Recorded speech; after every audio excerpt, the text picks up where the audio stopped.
7:17 দিনের আলো এখন ঝকঝক করছে এবং অমৃতসর স্টেশনে আমরা রয়েছি। 7:17 বাজে, দিনের আলো করে ঝকঝক করছে। আর আমাদের কলকাতা এখন সন্ধে হয়ে গেছে, কিন্তু পাঞ্জাব অমৃতসরের স্টেশনে দেখো এখনও দিনের আলো ঝকঝক করছে, দারুণ। দেখুন অমৃতসর একটা স্টেশন, দারুণ ঝকঝকে স্টেশন। কোনো 7টা প্রায় 20 বাজতে যাচ্ছে, 18। এখন কি দিনের আলো ঝকঝক করছে। ঠিক হোটেলের সামনে থেকে অটো করে নিলাম, এবার অমৃতসর স্বর্ণ মন্দির যাবো। এইরকম ধরনের অটোগুলো থাকে, 70 টাকা করে নেয়। 70 টাকা দিয়ে আমরা স্বর্ণ মন্দিরের টেম্পেলের দিকে চলে যাব। ওখানে অটো স্ট্যান্ড আছে, রেলওয়ে স্টেশন আগে, রেলওয়ে স্টেশনের বাইরে অটো স্টেশন, 70 টাকা লাগে না। যাচ্ছি স্বর্ণ মন্দির। আমরা চলে এসেছি অমৃতসর স্বর্ণ মন্দিরে ঠিক সামনে। আগে 3-4 মিনিট হাঁটলেই স্বর্ণ মন্দির। আর ওদিকে জালিয়ানাবাগ আছে, এর সামনে জালিয়ানাবাগ।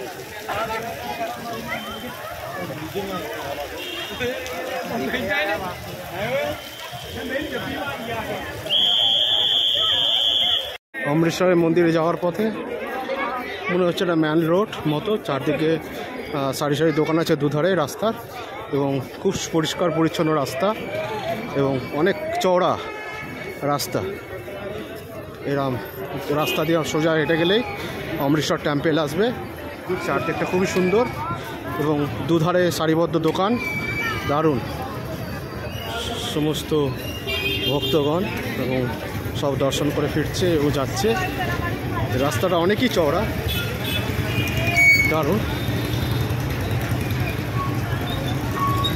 একটা জিনিস আমরা লক্ষ্য করেছি, এখানে হিন্দি কিছু নেই, শুধুমাত্র ইংলিশ আর পাঞ্জাবি ভাষায় বিভিন্ন সাইনবোর্ড আছে। সমস্ত পাঞ্জাব জুড়েই এটাই ইংলিশ আর পাঞ্জাবি সাইনবোর্ডগুলো অ্যাভেলেবেল রয়েছে। জিনিস দেখা যায় সেটা হচ্ছে এখানে পুরো এরিয়া জুড়ে বা পাঞ্জাব শহরের বিভিন্ন জায়গায় কোথাও হিন্দি ভিত্তি নেই। এখানে খালি পাঞ্জাবি ভাষা আর ইংলিশ, এই দুটো ভাষা। এখানে পোস্ট অফিস সেন্ট্রাল গভর্নমেন্টের, কিন্তু দেখুন হিন্দিতে পোস্ট অফিস, এটিএম সমস্ত পাঞ্জাবি ভাষা আর ইংলিশ, যেখানে কোনো হিন্দি নেই। তাহলে আমরা পশ্চিমবঙ্গ থেকে বাংলা আর ইংলিশটা কেন রাখবো না, এটাই আমরা প্রশ্ন রাখতে চাই সবার কাছে এবং সব বাঙালিদের কাছে। আপনারা কি বলবেন কমেন্ট করে জানান। জয় বাংলা। গেছি প্রায় অমৃতসরের মন্দিরের গেটে। মন্দিরের চারদিকে খুবই শান্ত পরিবেশ এবং খুব বড় জায়গা, মানে বলার মতো নয়, অনেক বড় জায়গা।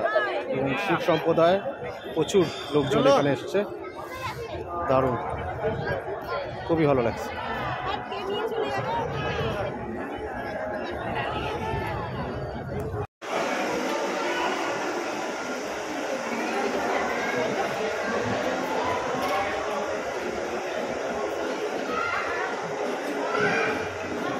সোনার মন্দির।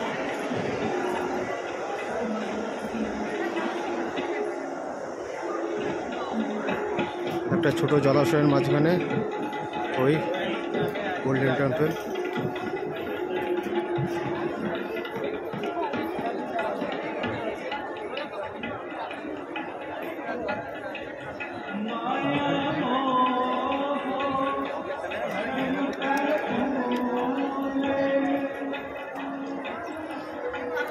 আমার কিছু বলার নেই, খালি দেখাচ্ছি, দেখে যান। চারদিকটা খালি দেখো।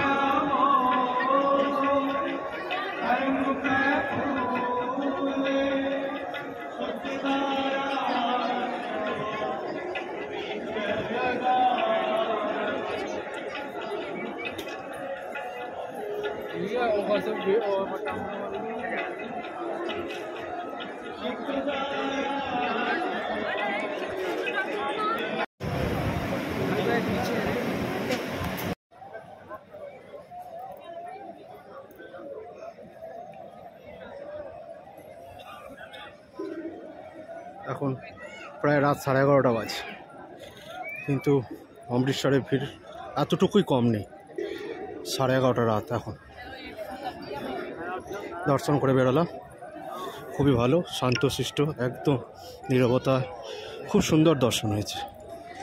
না ভিআইপি লাইন না কিছু, সব এক লাইনে দর্শন, খুব ভালো লাগলো। এরকমই ভারতবর্ষ ও বিশ্বের প্রত্যেকটা আমাদের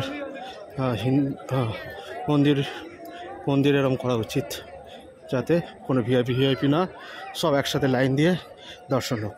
এটা খুবই ভালো লাগলো, খুবই ভালো সিস্টেম, খুব ভালো জায়গা।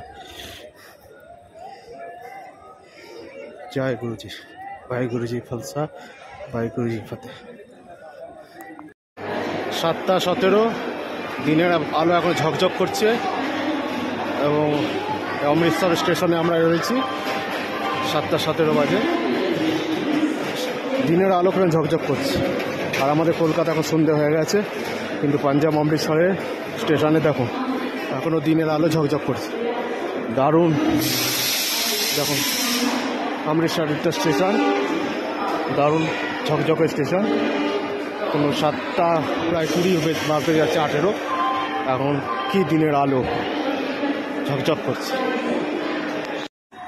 ঠিক হোটেলের সামনে থেকে অটো করে নিলাম, এবার অমৃতসর স্বর্ণ মন্দির যাবো।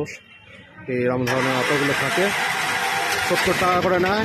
70 টাকা দিয়ে আমরা স্বর্ণ মন্দিরের টেম্পেলের দিকে চলে যাব। ওখানে অটো স্ট্যান্ড আছে, রেলওয়ে স্টেশন আগে, রেলওয়ে স্টেশনের বাদে অটো স্টেশন, 70 টাকা লাগে না। যাচ্ছি স্বর্ণ মন্দির। আমরা চলে এসেছি অমৃতসর স্বর্ণ মন্দিরে ঠিক সামনে। আগে 3-4 মিনিট হাঁটলেই স্বর্ণ মন্দির,